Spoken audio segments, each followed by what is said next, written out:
Moș Crăciun va fi darnic și în acest an pentru copiii nevoiași din municipiul Petroșani. Campania Fabrica lui Moș Crăciun s-a încheiat, iar rezultatul a fost unul bun, spun organizatorii. Oamenii cu suflet mare au venit cu donații de tot felul în timpul celor 3 zile, atât cât caravana a fost amplasată în parcul Carol Schroeter.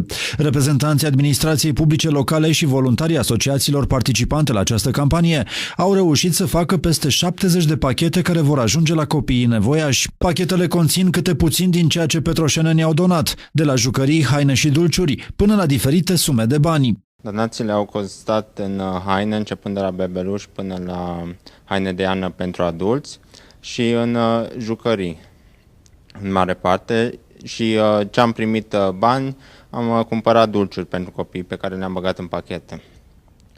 Acestea vor fi distribuite în zilele de luni și marți, săptămâna viitoare, la ONG-urile din Petroșani, la Policină, la Speranța pentru Colonie și la cei bolnavi de HIV din Petrime. Anul acesta, campania Fabrica lui Moș Crăciun s-a aflat la a 2-a ediție.